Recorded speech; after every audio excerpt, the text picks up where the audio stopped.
Happy Friday, everybody. Welcome to the Michael Cutler Hour. I am your host, Michael Cutler. It is July the 6th, 2018, 2 days past the celebration this year of America's birthday. I hope you all had a wonderful 4th of July celebration, enjoying the festivities, and perhaps giving thought as to what a wonderful country we are fortunate enough to live in, but a country that is increasingly coming under attack by anarchists. There's just no other way of describing it, and we'll get to that momentarily.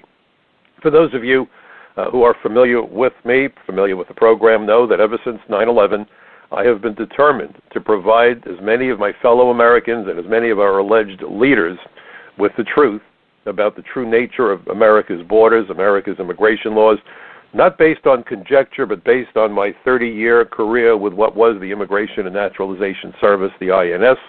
I had the broadest possible view of the issue. I was an immigration inspector. I spent 4 years doing that at Kennedy Airport, spent a year as an adjudications officer doing the marriage interviews, and then I became a special agent and rotated through every single squad within the investigations branch, became the first INS agent assigned to the Unified Intelligence Division of DEA, the Drug Enforcement Administration. I then spent the next 10 years as a senior special agent assigned to the Organized Crime Drug Enforcement Task Force. Throughout my career, I've enforced and administered a broad spectrum of immigration laws. I arrested people who were working illegally in factories.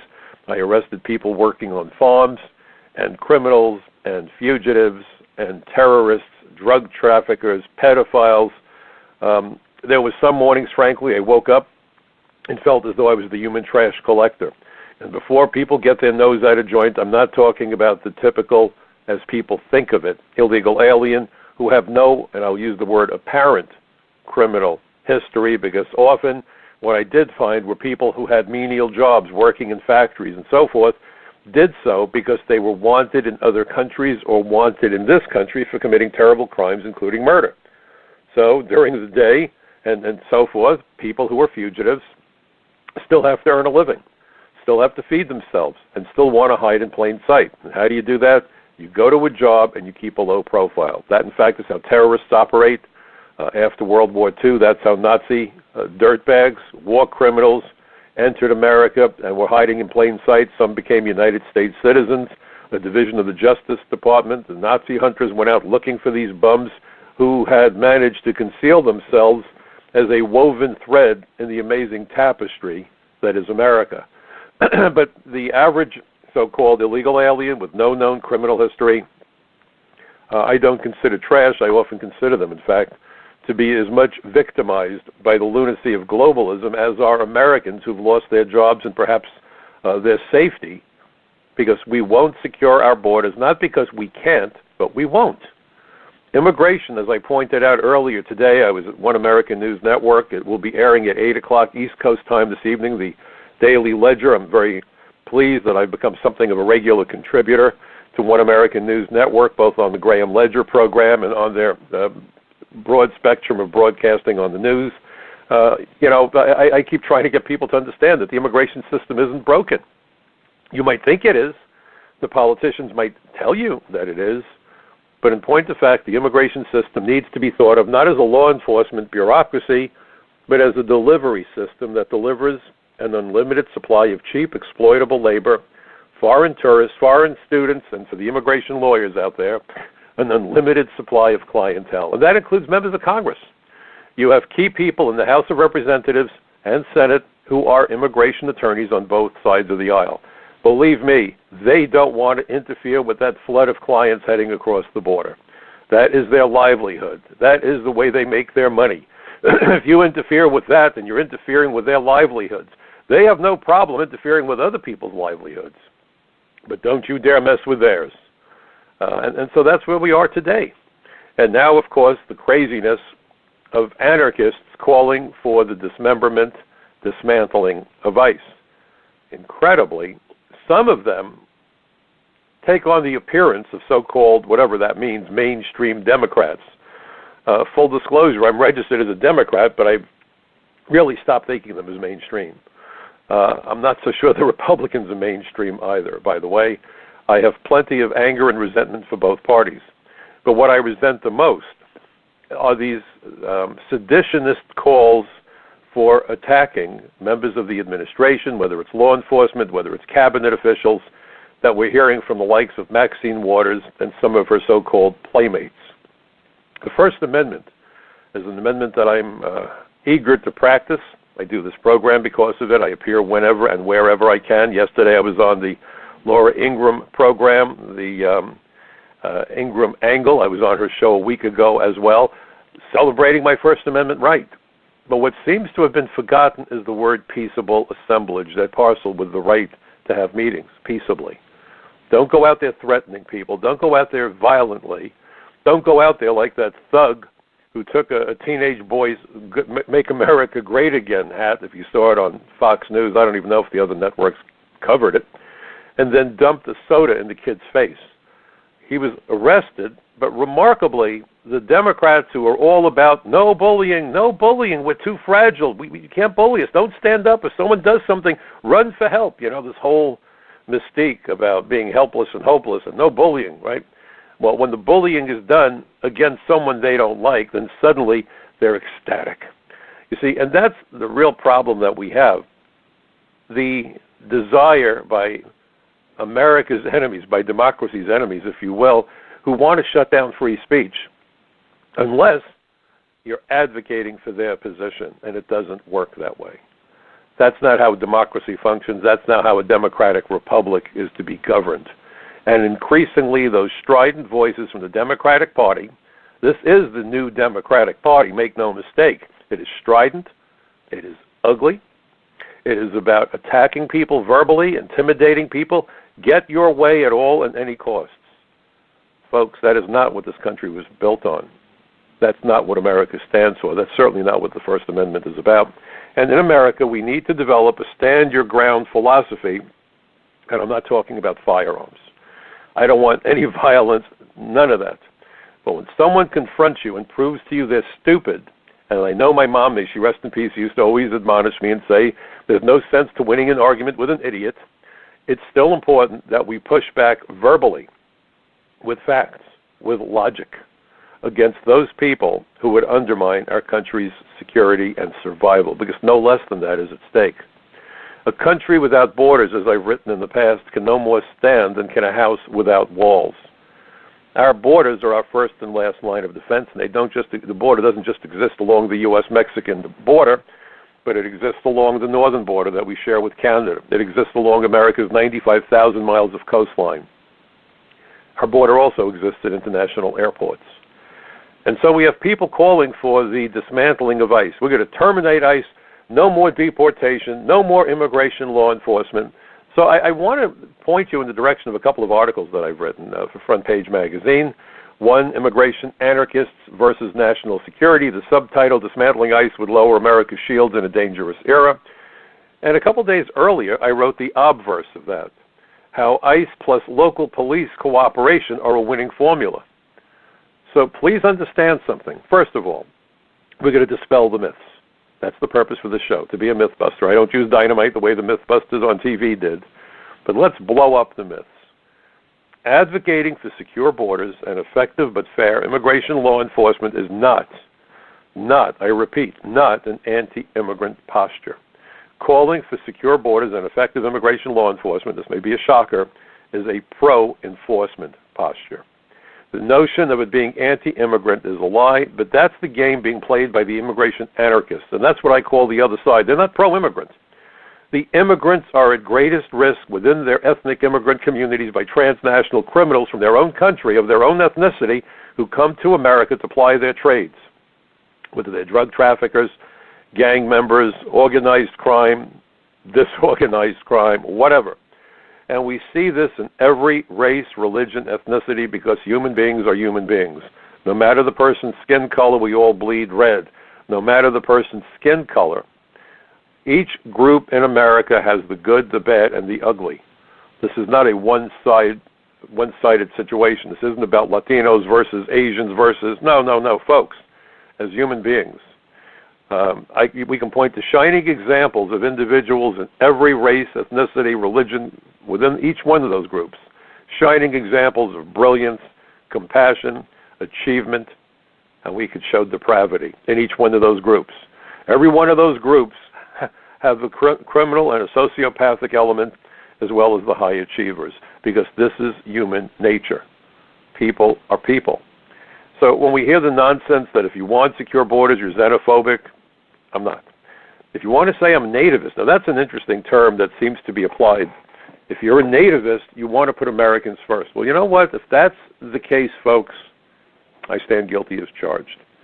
I believe that countries ought to look out for their own citizens before they worry about the citizens of other countries.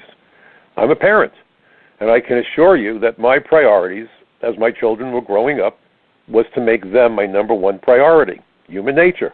If, God forbid, there's a catastrophe, there's a fire, something terrible happened, when people go running to the school, who do they go run to see first? Not their neighbor's child, unless their neighbor's child is there and their kids aren't. But if their children are in that school, I assure you, every parent who's racing to that school, first and foremost in their mind is how their child is, if their child is alive, if their child is uninjured. Normal human nature. We're being told that you're xenophobic if we worry more about American kids who are starving, American kids who are falling victim to narcotics, American kids who drop out of school. We should be more concerned about our fellow Americans and people from around the world. That's why countries have armies, to protect the interests of the nation and of its citizens if they are truly free countries. America's might is supposed to first and foremost protect America and Americans. Now, the open borders crowd would accuse me of nativism, and I look them square in the eye and say, you're damn right I am, and I'm proud of it. I have common sense. When you could see how many American children are living below the poverty line, that should disturb us. When you look at this business about the children who were taken from their parents because they attempted entry illegally into the United States, and all this breastfeeding and all of the wailing in the radio programs, the television programs, oh my God, they separated the children. We're going to get them psychological counseling because they've been traumatized for life. Well, maybe they were traumatized for life. They can thank their parents for bringing them here illegally. Actions have consequences. Maybe those parents should lose permanent custody of their children if they truly endangered their survival. Maybe they're not fit parents. In America, we take children out of the homes when it's determined that their parents are not fit. How many times have you seen stories about somebody who leaves a child in a car unattended and gets arrested, and the police come and they put the child into the care of child welfare if there are no other relatives who could take care of the child, because they want to make sure that they're not going to put that kid back into the same house and come back 3 weeks later and find the child is either dead or grievously injured. How many times have we seen situations where children are beaten or scalded or starved to death, and immediately the neighbors say, why didn't they take the child out of that house? Those parents were beating the child. Those children were malnourished. If you looked at them, they were skinny as skeletons. Well, routinely, child welfare is supposed to separate children from their parents if the parents pose a threat to the safety and well-being of the child. Anybody who would put a child in the care, so-called, of alien traffickers, alien smugglers, needs to be questioned as to fitness as a parent. We also need to make certain that the parent is really a parent, that someone didn't simply kidnap a child or borrow a child, maybe at gunpoint, because they knew that if they came to America with a child, they wouldn't go to jail. I wrote an article for Front Page Magazine, that I write a lot for Front Page. I write for the Social Contract. But I wrote an article recently, and I said that a child is not a substitute for a visa. The policy of releasing adults when they are accompanied by illegal alien children into the United States simply encourages more children to be brought here at great risk to their survival. There are places along the U.S.-Mexican border where you're dealing with temperatures in excess of 120 degrees, no water, poisonous insects, poisonous snakes. Children die. Adults die under those circumstances. So how in the world is it unreasonable to say, look, we've got to stop this? Trump's zero policy on illegal immigration wasn't zero policy on keeping families united. It was zero policy on facilitating the entry of terrorists and criminals into the United States. It was centered on preventing the smuggling of children into the United States. And it's just so remarkable, folks. I want you to think about it. the Dreamers and DACA and all that other false narrative. You know, these are all children. We keep hearing it from the media. They're all children. They came as children. We don't know that. Because aliens could apply to participate in DACA who are in their mid-30s today, in their mid-30s. And if you run the border, no record is created of your entry. And what nobody is talking about in the news media is that when you process hundreds of thousands of applications, as we did with the initial DACA bunch, there were virtually no interviews or field investigations. So that means it's easy to lie and get away with it. The way that the IRS knows when people file a bogus tax return is when auditors go over the return and investigators, agents go out and make inquiries, and they find out some guy was working off the books. Or they find out that restaurants were hiding receipts, you know. The restaurant is packed, and they were doing a cash business, and so there were no records of money going into their bank accounts. All kinds of chicanery happens. What's the antidote? To have agents out there who can do criminal investigations. That's why agents are criminal investigators.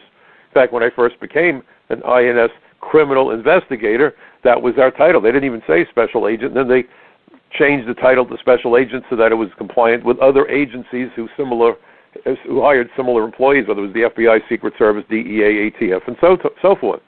But you conduct a criminal investigation to make certain that the people aren't filing false tax returns or lying about other material facts and government-related issues. Similarly, immigration has a need for such agents, but it is a need that has never truly been met. Now, this isn't an accident. The key to effective immigration law enforcement, I will tell you, is not the wall on the border, although we need it. I don't want you at the end of the program to say, boy, that guy Cutler's nuts. He doesn't think we need to build a wall. No, we've got to reinforce that border. This isn't an if. It's a definite. But this is America, and we have to be able to rub our bellies and pat our heads simultaneously. You know, and I've used this analogy before. I'll use it again. I've been blessed to meet some truly amazing Americans across this country ever since 9/11, when I began my journey to wake up America and Americans. And one of my friends, who I'm very proud to call a friend, is Paul Vallely. Paul Vallely is a retired 2-star Army general. And one day we were having a discussion, he and I, about strategy. Now, I know nothing about military strategy, and I'm not going to pretend I do. Anybody who pretends to know something they don't know is a fool or a liar. I'm neither. But one thing I know from all of my reading, and my first love was aviation. There was a time when I had thought I'd be an aerospace engineer. I did a little single-engine flying as a kid. And I said to Paul, you know, the need to coordinate interior enforcement of the immigration laws with the Border Patrol and what we do at ports of entry, what I call the enforcement tripod, to me seems almost comparable to the reason that our military is so successful, because we're able to coordinate our ground troops, the Army troops, with air cover. We've gotten very good with close air support. So to me, by having those two elements mesh perfectly, we're very successful. Ground troops without air cover walk into a buzzsaw.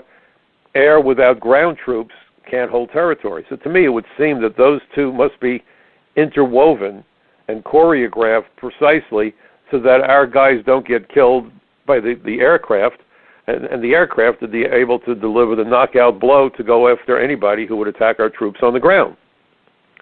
Well, Paul told me I happen to be right. So that's the analogy that I like to draw upon. The need to coordinate interior enforcement with what we do on the border, whether it's land border, seaport, or the spaces between our ports of entry, which is the domain of the Border Patrol.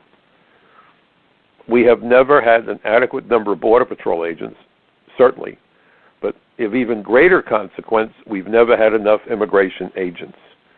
In fact, when the DHS, the Department of Homeland Security, was created, President George W. Bush, it would appear, had in mind the desire to hobble efforts at border security and immigration law enforcement. And there was a hearing in which I participated about the dual missions, about how immigration was messed up because we were doing service, giving out citizenship and asylum and all that other stuff, and doing enforcement, and very often you had people in charge of the adjudications program for benefits who oversaw law enforcement when they themselves were never law enforcement officers. It was a real mess. So that was supposed to be addressed when the Department of Homeland Security was created, but instead we wound up with, in the words of former chairman of the House Immigration Subcommittee, John Hostetler from Indiana, enforcement incoherence. And it was so screwed up, and I truly believe that George W. Bush is a globalist. Both parties suffer from this illness. Both parties. This isn't one side or the other, folks. That's why President Trump is getting hammered from both parties. And the only reason I think that the Republicans have finally calmed down is they're seeing the kind of successes that they were hoping for. And I think they've come to the realization that President Trump is a lot more popular than the pollsters would have you believe. I mean, look at the successes. On the other side, I just wish that the president was more nuanced in his language. And my degree was in communications. I have a BA in BS, as I like to put it. And sometimes the language the president uses is not helpful to him and not helpful to anybody. I wish he would be more careful with his choice of words. But there's no arguing that he's been very, very successful. So the Republicans are looking at it and saying, well, we've got the midterm elections. We may as well ride his coattail. But the Democrats are in a feeding frenzy because they know that most people vote their wallet, and the economy's been doing better. Unemployment rates are dropping, but they're not as good as they would have you believe. Because if they can convince the American people that the unemployment problem is over, well, then the logical solution is bring in more foreign workers, folks. That's the last thing we need. Just as the all clear hasn't sounded on the war on terror, we're not done yet with an unemployment problem. We still have millions of Americans who are unemployed or underemployed. Big problem. We're moving in the right direction, but, the old joke, are we there yet? And the answer is no, we're not there yet. The administration's trying to do some pretty good stuff. I just wrote a piece a couple of weeks ago about how Jeff Sessions did something that was creative. I mean, really creative. He used the authority of immigration to go after an employer that ran a landscaping company and forced the company to make reparations to Americans they swindled out of jobs by applying for visas for foreign workers by committing fraud on those applications.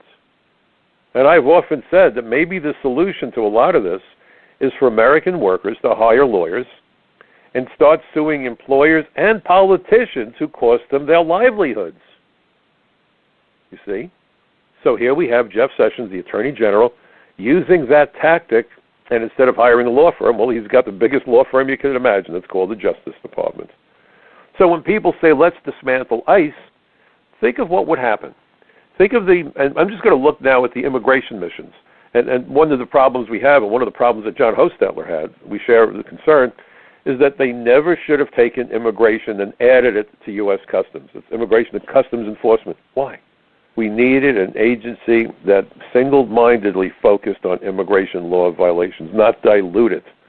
If you read the Hostetler transcript from that hearing back in 2004, he was so clear, making the point that 9/11 didn't happen because of agriculture law violations or customs law violations.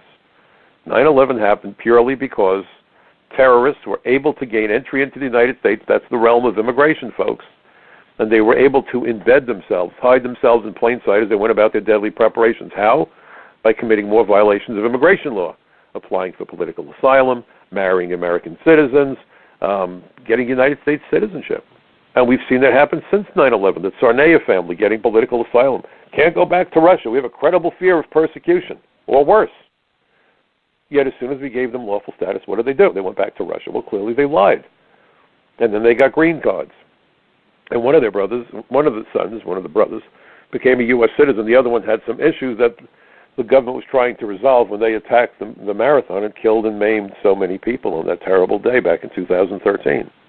Faisal Shahzad, the Times Square bomber, came on a student visa, became a naturalized citizen, and within a year of getting citizenship, set off a car bomb in Times Square. Fortunately, it fizzled. Instead of going kaboom, it sizzled and fizzled. But if it had gone off, I don't want to imagine how many might have been killed or maimed. This is a dangerous situation.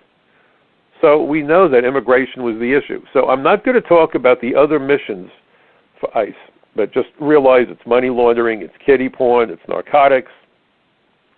And by the way, those crimes are addressed on the city, state, and federal level by a variety of law enforcement agencies.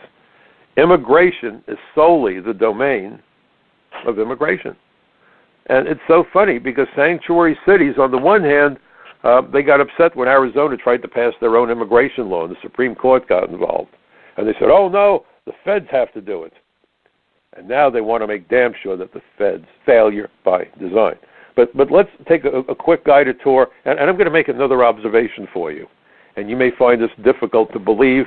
So let me start out by telling you that traditionally, ever since I started working for the old INS, and I hate to tell you, back in 1971, when you see me on TV, you see all that white and gray hair.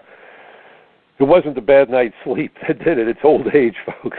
Not that old, but old enough to know better.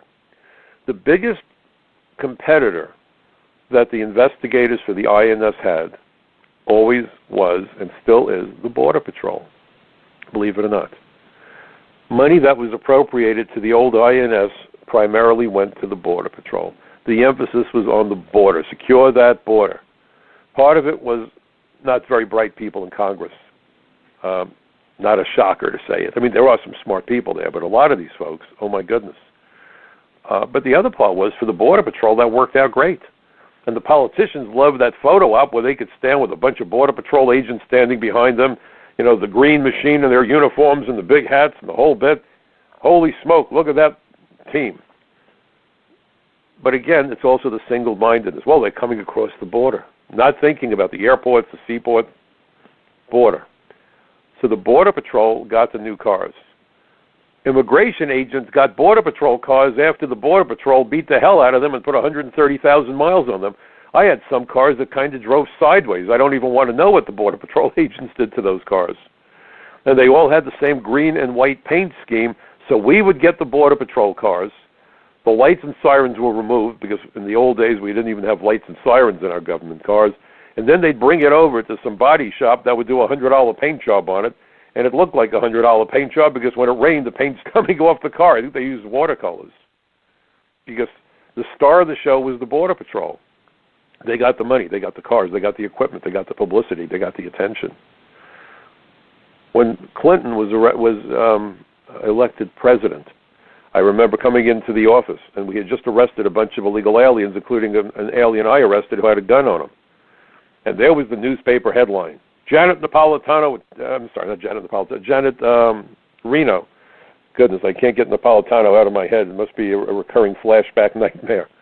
Janet Reno, who was the Attorney General under the Clinton administration, said she couldn't wait to work with law enforcement personnel of the Justice Department. And she enumerated FBI, U.S. Marshals, Drug Enforcement Administration, Border Patrol.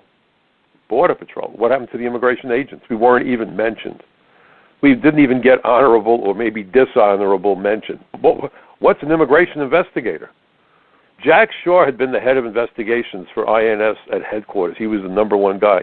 Came from the FBI, had a law degree, real bright guy. I knew Jack. I haven't spoken with him in years. Really bright guy, good leader, very intelligent.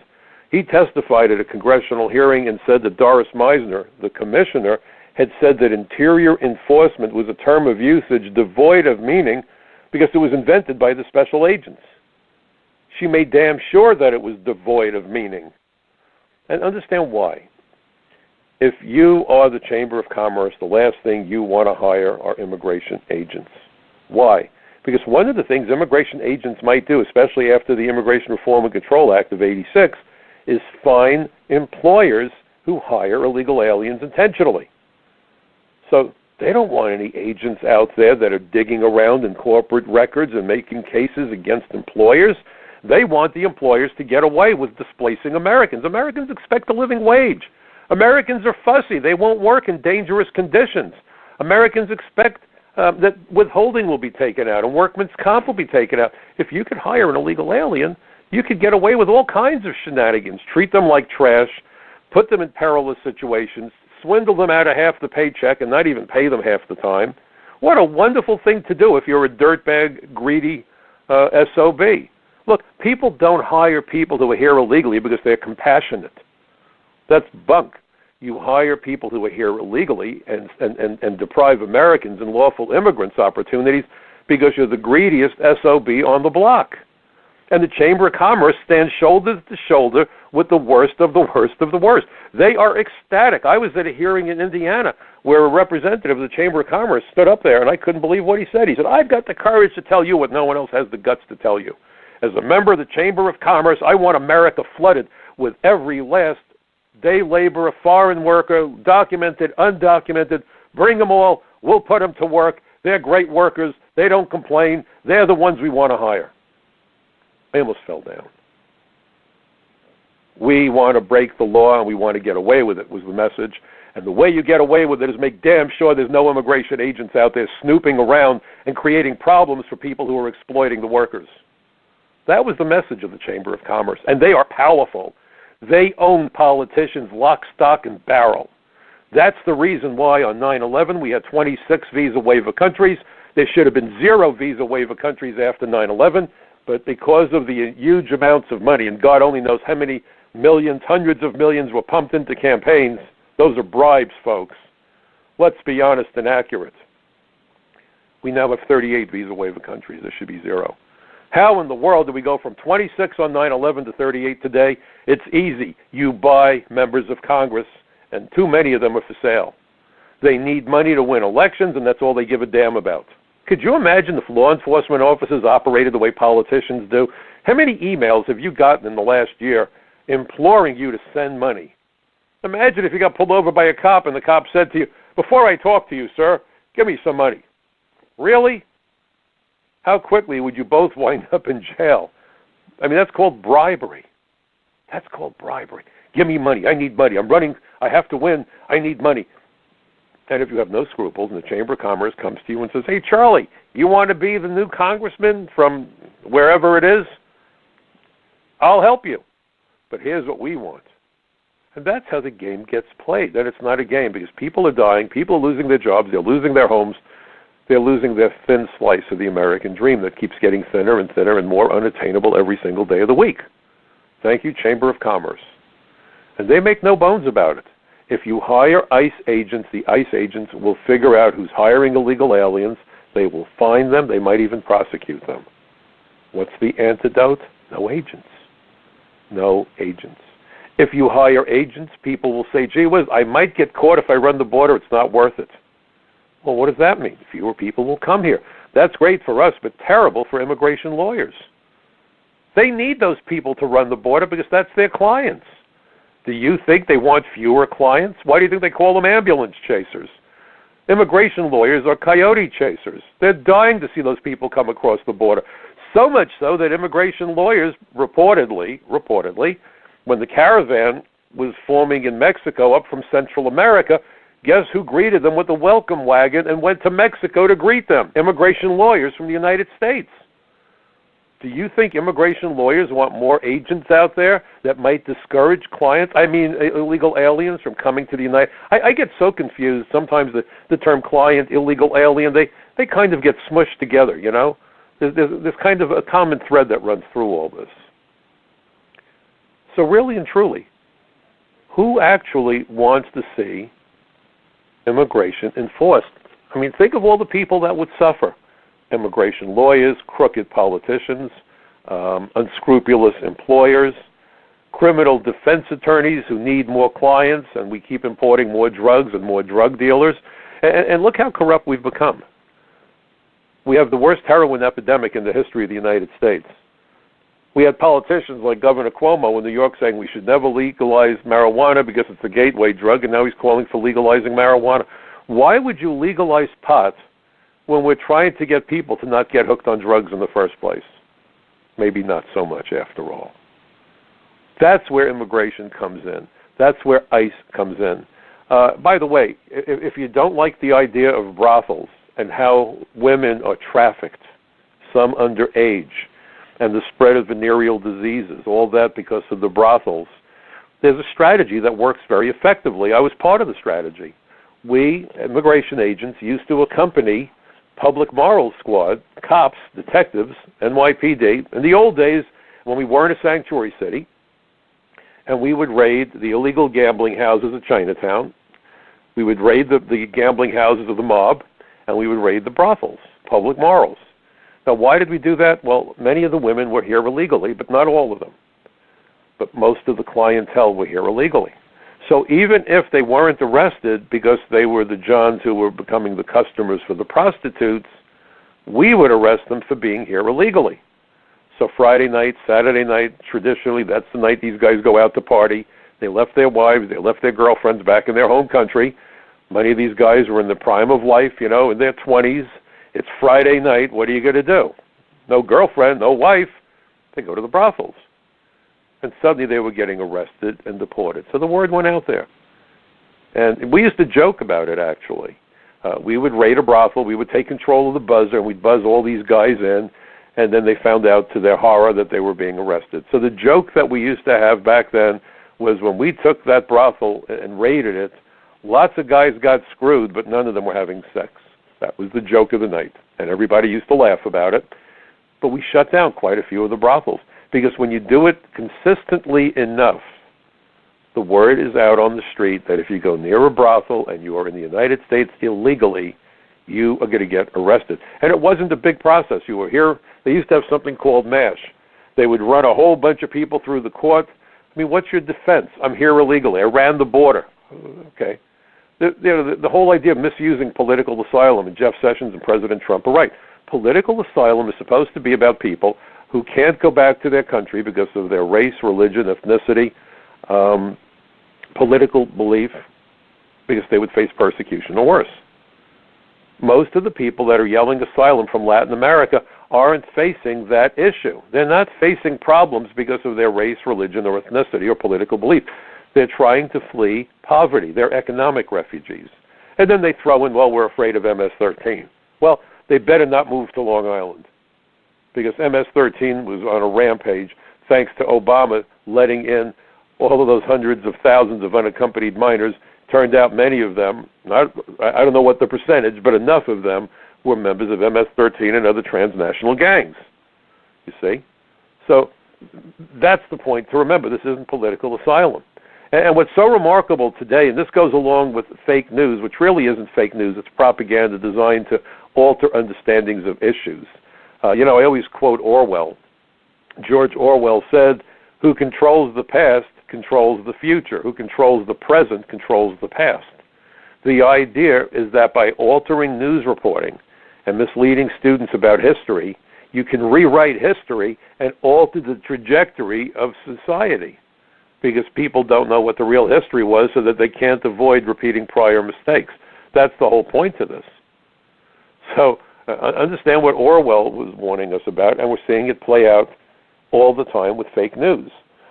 So today, it was just remarkable. It was either today or yesterday, the announcement was that this is the anniversary of Anne Frank, who died in the Holocaust, of her father not being able to come to America or even go to Cuba. This is the anniversary of the terrible day that the Nazis grabbed them. I have to tell you something, folks. This is amazing to me.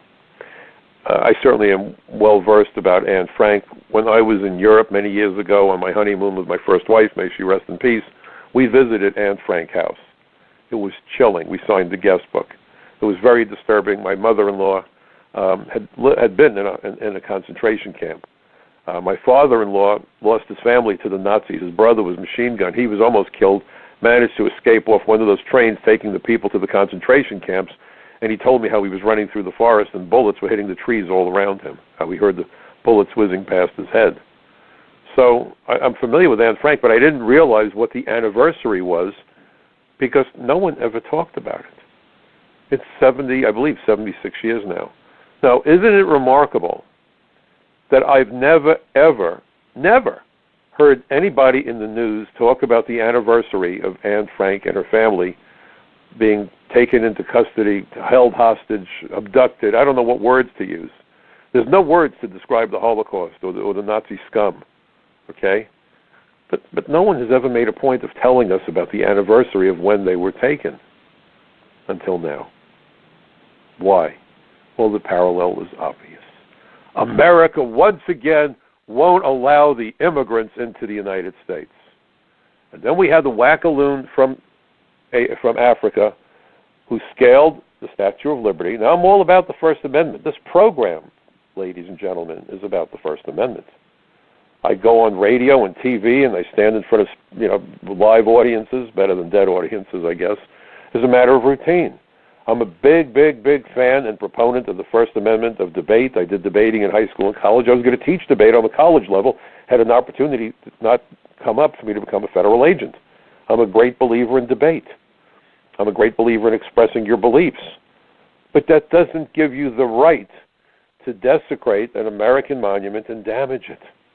And Chuck Schumer should be agreeing with me, because Chuck, a couple of years ago, proposed a 5-year felony under federal law for trespassers, people who trespass on critical infrastructure and landmarks. So certainly we should pass the Schumer law, I think.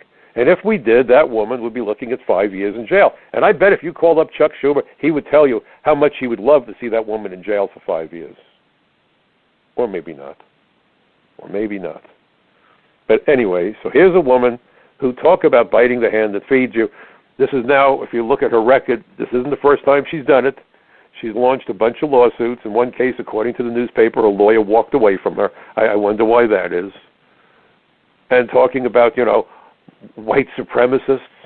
That statement in and of itself, to me, smells racist. I don't see people as being any kind of supremacist unless you declare yourself to be, and then that's an issue.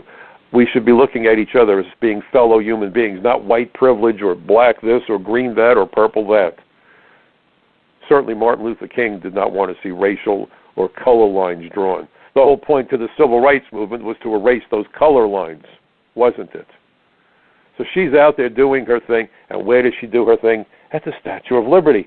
Give me your tired, your poor, your wretched refuse, yearning to breathe free, right? Well, that's rewriting history. Because if you look at Ellis Island, there was a very interesting documentary on public TV a couple days ago.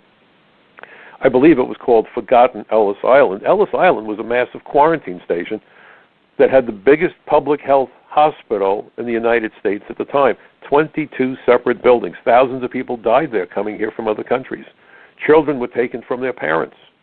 Families were separated. They didn't have antibiotics 100 years ago.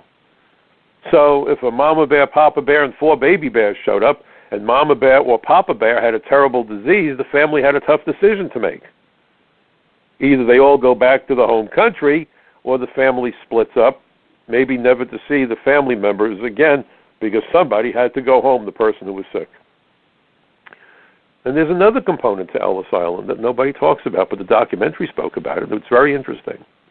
The first people, the people who really ran Ellis Island, obviously immigration inspectors, the job I did at the beginning of my career, and public health officials, and it's obvious they were very concerned about epidemics, and it makes sense. With no antibiotics, almost any contagious disease could kill lots of people. Very scary era. We don't think about that today. You run to the drugstore and you take an antibiotic. Of course, now we worry about resistant diseases, tuberculosis and so forth. Again, raising the issue about quarantine America to keep out people who might have a deadly disease. That's a reasonable concern. But here's the other reason that public health figured so prominently on Ellis Island. And I have to be honest, I thought I knew quite a bit about immigration. I didn't know this, and I bet you don't know it. Think about this. Why in the world were public health officials so concerned with the physical and mental health of aspiring immigrants, people who are coming to the United States to remain permanently? Ready for this one? To make certain that they could support themselves. If you couldn't support yourself, you were sent packing to your own home country. Major issue. If you look at the immigration laws, an alien who is likely to become a public charge, unable to support himself, is excludable. I don't remember the last time we excluded someone on that charge, because in order to be declared a public charge, a city or state has to attempt to get the person to make payments, and only then is the person a public charge if he or she is unable to make payments. By not requiring that, it's almost impossible to deport somebody for being a public charge. But it's on the books. Even if you come with a green card, if within 5 years of entry you become a public charge, you can be sent home. Doesn't matter that you had a green card. You can't support yourself. We didn't want to import people who would burden us financially.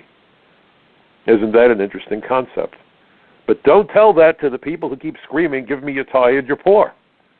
Because they want to create this imagery that the Statue of Liberty would embrace anybody and everybody who showed up on our doorstep. And terrible as it was, and believe me, I'm not an advocate, we turned away people because of race, religion, ethnicity.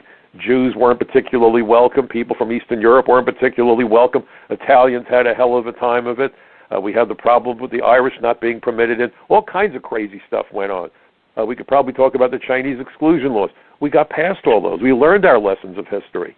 That's why learning the lessons of history is so damn important. And when you look at what Orwell warned about, who controls the past, controls the future, who controls the future, controls the past, he warned about people rewriting history and generating false news to confound understandings of the issues of the day.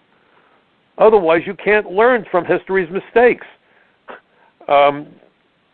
Goodness, I can't think of the writer, the playwright, who said that we learn from history, we learn nothing from history. Well, that's particularly true, folks, when the news media refuses to live up to its what should be high standard of truth and morality. How can you learn history's lessons if you're not even being told the truth about history? Ellis Island was a quarantine station. It led to the separation of families. It led to the deaths of lots of people who couldn't be treated here properly. Some were treated and were able to stay because it was determined they could work, and some were treated and stabilized, and they said, well, we've done as much as we can, now you're getting back on the boat and going home. That's the real Ellis Island, not the fantasy island. Fantasy Island was a TV series. Ellis Island, not so much. But the open borders immigration anarchists would not want you to know this, because then it would sound as though, well, gee whiz, even back then, we were careful about who we admitted. Maybe the reasons that we did certain things was screwed up, no argument, but let's learn the lessons of history. But you see, they don't want you to know the lessons of history because it runs contrary to this carefully manufactured narrative that, frankly, both sides want you to believe, whether it's George Soros or the Koch brothers. It's the people at the very tippy top of the food chain, the economic food chain, who are calling the shots. We don't live in a republic, folks. We live in an oligarchy. Bill Gates gets what he wants. Alan Greenspan gets what he wants. Their playmates get what they want. They want open borders. So they tell you, oh, the system is broken. This is the best con scam in the world. It's like going to a mechanic and the guy punches a hole in your engine and tells you about all the things that he has to do to fix the engine that he broke. And then he sends you the bill, and oh my God, hold on to your wallet. If you went to the members of Congress, the globalists, and said to them, I have a boat and I have a hole in the bottom of my boat, they would probably tell you that the solution to the hole in the bottom of your boat is to drill many more holes as quickly as you can to let the water out. I kid you not. And that's what you're hearing every time they stand there and say, oh, the immigration system is broken. Oh, we're a nation of immigrants. Oh my gosh, it's terrible to separate families. Look at history. Look at Ellis Island. Look at the truth. Look at the truth. Yes, there's nothing good about separating children from their parents if they're really the parents, unless the parents are terrible parents and pose a threat to the safety and survival of the children. But again, I want to know, with all of the breastfeeding about the children being separated from parents, providing these suffering children with psychologists because they're scarred for life, why isn't anyone doing that for American children? Go into America's minority communities where poverty and violence run rampant. How many of those kids are in foster care? How many of those kids have been traumatized by those life experiences? Are they sending them to psychologists or bringing psychologists into those tough neighborhoods to help those kids cope with their situations? Absolutely not, because they are Americans and they are expendable. They are expendable. We want to attract foreign workers who will work for substandard wages under substandard, dangerous conditions, and Americans won't do that. So why would you go into a tough neighborhood and take smart kids who are living in poverty and help boost them out of poverty? Because then they might expect a living wage. And that is not what the likes of Zuckerberg and Gates and all these other megalomaniacs want. They want cheap, compliant labor. And that's the narrative, or the motivation behind the narrative that permeates the media today. You know, we have to bring in the world's best and brightest because our schools are failing. Listen, we're turning out some pretty good engineers in American schools right now. My kids are a couple of them.